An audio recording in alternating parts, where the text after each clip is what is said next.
एक भोंदू रहता था, पर वो इतना सीधा था कि सब प्यार से उसको भोंदू ही बुलाते थे।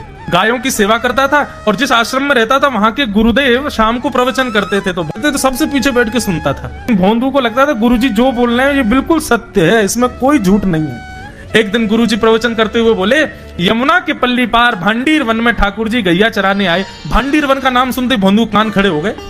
बोले भांडीर वन तो मैं जाता हूँ गैया लेके, मुझे तो कभी मिले नहीं वहां पे। अरे मुंह में ही कमी होगी, मुंह में ही सामर्थ्य नहीं होगी उनको देखवे कि मैं ही नहीं देख पाए होंगे, वो तो आते होंगे वहां पे, मुझे ना देखे होंगे। भोंदू ने पहली बार जिज्ञासा करी, गुरुदेव ठाकुर जी दिखते कैसे हैं? तो गुरुदेव भी हंस गया, अच्छा भोंदू पूछ रहा है, बैठ जाओ बताते हैं। मोर मुकुट पहनते हैं ठाकुर जी, और बोले 2 कान हैं लेकिन कुंडल एक ही पहनते हैं। ठाकुर जी ऐसे पुष्प तोड़ के कान के ऊपर लगा लेते हैं, दोनों कानों में एक ही कुंडल को फेर फेर के पहनते। ठाकुर जी पीली पीताम्बरी, ऐसी ठाकुर जी पीली पहनते, पीली पीताम्बरी। माला कैसी पहनते हैं? ठाकुर जी ऐसी पहनते हैं पूरी पैरों तक जाए। ये देखो गुरु जी कह रहे हैं तो निश्चित है भंडीर वन में आते हैं ठाकुर जी। भोंदू अपनी गैया लेकर के भांडीर वन पहुंच गया।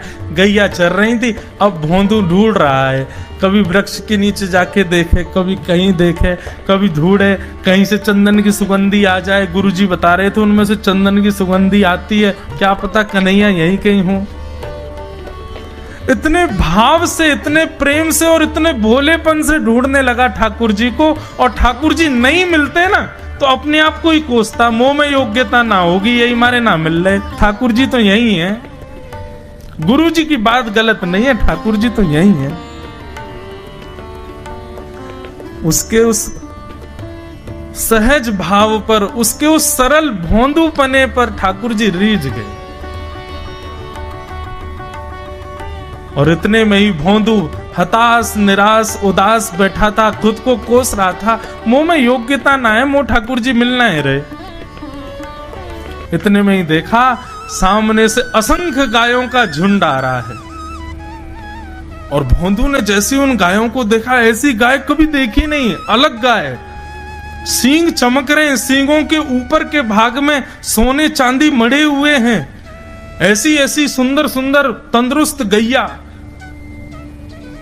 तभी देख रहा है भोंदू, पीताम्बरी पहनी है, गले में वैजंती माला धारण की है, सिर पर पाग पहनी है, एक कान में कुंडल है, मंद मंद मुस्कुरा करके दतुइयां दिखा रहे हैं, कटाक्ष नेत्रों से कभी इधर देख रहे हैं कभी उधर देख रहे हैं, अपनी वेणु को कमर में कस करके गैयाओं के गले में गलवैयां डाल करके श्याम सुंदर भोंदू की तरफ चलते भय आ रहे हैं। ये दृश्य देख करके हाथ पांव कांपने लगे भोंदू के। उसको लगा मेरे पास तो आएंगे ही नहीं, है वहीं से मुड़ जाएंगे, अब मैं उनके पास जाके उनको असहज नहीं करूंगा, यहीं से देख लूं, यहीं से प्रणाम कर लूं।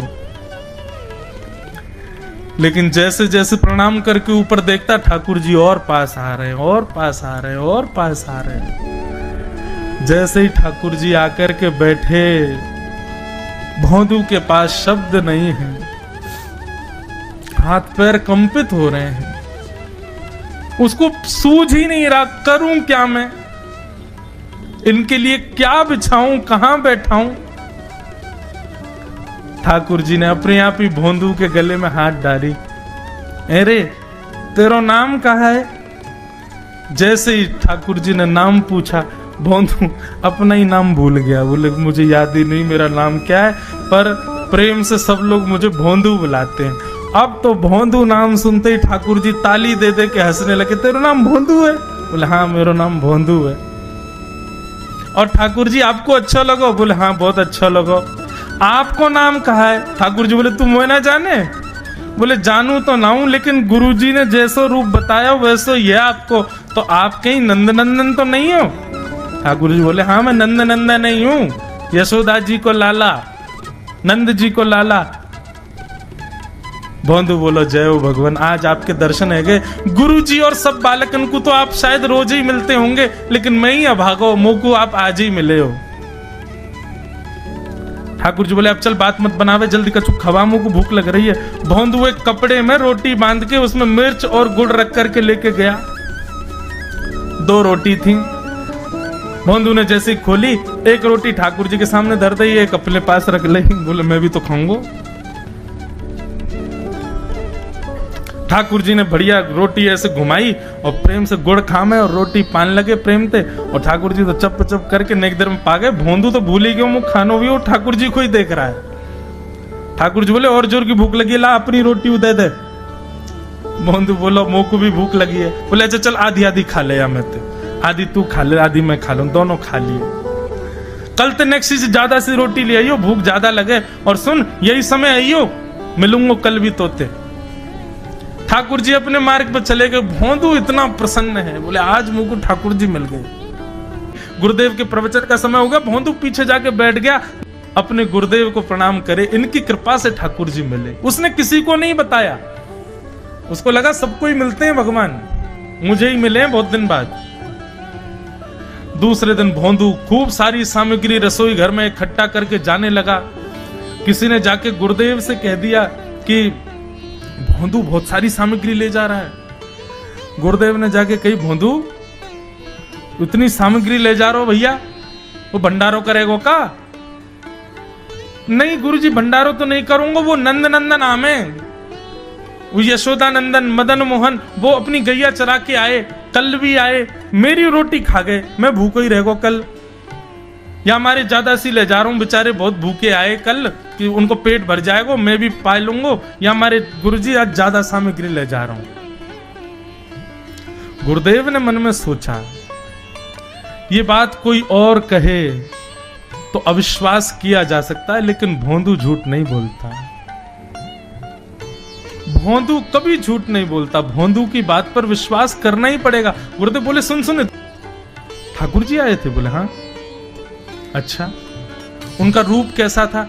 जैसा रूप आपने बताया था ना गुरुजी, बिल्कुल वैसा, ऐसे कटाक्ष नेत्र, मोती जैसे दांत, ठाकुर जी की मुस्कान ऐसी, पाग ऐसी, कान ऐसे। गुरुदेव के तो नेत्र बंद हो गए, वे सब अनुभव करने लगे।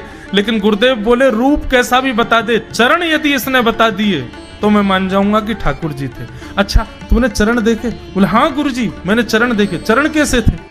ठाकुर जी के चरण जब वो चल करके आगे बढ़ते हैं ना तो चिन्ह बन जाते हैं। कहीं ध्वजा बनी थी, कहीं शंख बना था, कहीं कुछ बना था, और उनके जो नखून है ना उनमें से ऐसा लगता है मानो जैसे कोमल का पराग हो, कमल का पराग हो। और चरणों का रंग कैसा, जैसे मानो जैसे गुरुदेव कमल होता है ना, कमल की आकृति, ऐसे ठाकुर जी के चरण। जब चरण का यथावत वर्णन भोंदू ने कर दिया, गुरुदेव समझ गए, बोले निश्चित ठाकुर जी आते। नहीं तो भोंदू कहां जाने, इतनी बुद्धि नहीं है उस पे कि वो इतना सब कुछ ढूंढ धाड़ के मुझे बताए। भोंदू एक काम करेगा? बोले हाँ। ठाकुर जी आएंगे तो तेरे सखा बन गए? बोले हाँ। तो उनको लेकर के आश्रम आ जा, यहां पे आ जा।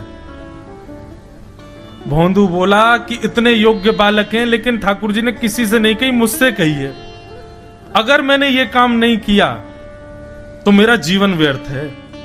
भोंदू को लगा ठाकुर जी सबसे ही मिलते हैं, गुरुजी किसी से भी कह के बुलवा लेते, मुझको काम दिया। भोंदू ने तो उसको अपने हृदय में ले लिया, अब ये काम मुझे करना है। बोले गुरुजी मैं वचन दे के जा रहा हूं, ठाकुर जी को मैं लेके आऊंगा। जा बेटा। भोंदू वन में चला गया। अब तो उसको मिलने की भी एक्साइटमेंट नहीं है और कोई उसके मन में भाव ही नहीं है, उसको ये है बस ठाकुर जी को मैं ले जाऊं। जा करके बैठा, ठाकुर जी अपनी गैया चराते भये, ठाकुर जी आए, रूप देख करके फिर से भावुक हो गया भोंदू। ठाकुर जी आकर के बैठ गए, बोले चल जल्दी निकाल रोटी, भूख लगी है मुंह को। भोंदू सजाता जा रहा है थाली, ठाकुर जी को देता जा रहा है। बोले जय जय, एक प्रार्थना करूं? बोले करो।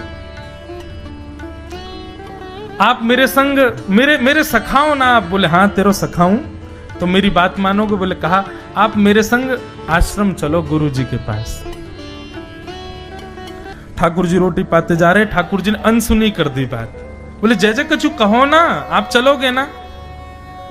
ठाकुर जी बोले हम तेरे सखा हैं, तेरे गुरु जी के सखा नहीं है। तू मोते मिल, तू मेरे संग खा, तू मेरे संग रहे, तू कछु कर, तो कुछ सब अधिकार है, लेकिन ये हम गुरु जी ते मिल बातें मिल ये सब हम नहीं करेंगे। हम बस तेरे सखाएं तो ही जाने और कोई ना जाने। ए जय जय ऐसे मत कहो ना, वे नहीं बताते तो मैं तो आपको देख ही नहीं पाता, मैं तो आपको जानता ही ना हूं।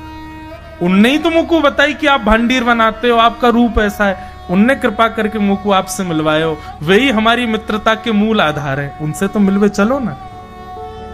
ठाकुर जी बोले देख ज्यादा जिद मत करे, हमने तो उसे एक बार कह दी हम नहीं जाएंगे नहीं जाएंगे नहीं जाएंगे। ठाकुर जी रोटी पा रहे थे तो भोंदू ने हाथ से रोटी और छनाई बोली ये भी दो, ये भी गुरु जी की है, लाओ ये मिर्च गुड़ सब दो, ये सब गुरु जी को, ये भी मत खाओ। और सुनो, यदि हमारे गुरु जी से आपको प्रेम नहीं है तो हमको आपसे प्रेम नहीं है। कल ते अपनी गैयान को लेकर कहीं और चरावे जाओ, होंगे तुम नंदन अपने गांव के, मेरे गुरुजी के पास नहीं जाओगे। और सुनो, ये मुंह में जो रोटी रखी जाओ को उगल आओ, ये भी गुरुजी की रसोई में बनी है, हमारे गुरुजी से नहीं मिलेंगे। ठाकुर जी बोले अरे भोंदू ने रुक तो, नहीं नहीं नहीं अब तो मैं सुनूंगा ही नहीं, आपने ऐसे कैसे कह दी नहीं जाएंगे, 3 बार नहीं जाएंगे नहीं जाएंगे। और ये भांडीरवन मेरो है, मैं यहाँ गैया चरावे आऊं, कल से अगर तुम और तुम्हारी गैया दिख गई मुंह को तो तुम्हारी गैयान को लेके मैं चलो जाऊंगा आश्रम, फिर तुम्हारी मैया बाबा तुमको मारेंगे। ठाकुर जी बोले अरे भोंदू इतना नाराज? बोले यदि मुंह से मित्रता रखनी है तो मुंह को वचन देना पड़ेगा कि आप आश्रम चलोगे, और अगर आपने फिर से नहीं कही तो मैं जा रहा हूं वापस, और कभी आपको मुख नहीं देखूंगा, अपना मुख नहीं दिखाऊंगा। ठाकुर जी बोले इस मुख को देखने के लिए या संग के लिए लोग पता हो तो कितनी तपस्या करें। बोले जो तपस्या करें उनको मुबारक, तुम मुंह को ना चाहिए, मुंह ना मिलनो तुमते, मुंह कोई गरज ना पड़ रही तुमते, आज तक नहीं मिले कल ही तो मिले हो मोते, वो भी गुरुदेव की कृपा से मिले हो, जाओ मत मिलियो, मुंह ना चाहिए तुम। ठाकुर जी बोले मैं तो ना जाऊंगा, मैं तो तेरे पास ही रहूंगा। बोले तुम मत जाओ मैं जा रहा हूं। कि जाने लगा वापस। भोंदू, ठाकुर जी पुकार रहे हैं भोंदू को, मानो जैसे त्रिलोकी लेके जा रहा है वो ठाकुर जी की, जैसे मानो पूरा ऐश्वर्य ठाकुर जी का ले जा रहा हो। अरे भोंदू ने रुक तो जा। भोंदू बोला अपना मुख भी नहीं दिखाऊंगा यदि आप नहीं चलोगे तो। भोंदू थोड़ी दूर गया, ठाकुर जी को लगी वापस आ जाएगा, थोड़ी और दूर गया, लगा अब आ जाएगा, लेकिन जब भोंदू दिखना बंद हो गया हमारे ठाकुर जी विचलित हो गए, दौड़े भोंदू की तरफ। ठाकुर जी दौड़ करके गए और जाकर के भोंदू के पित्ती पे चढ़ गए। बोले ले चल अपने गुरुदेव के पास, चलूंगा तू जहां कहेगो, लेकिन तो दूर नहीं जान दूंगा।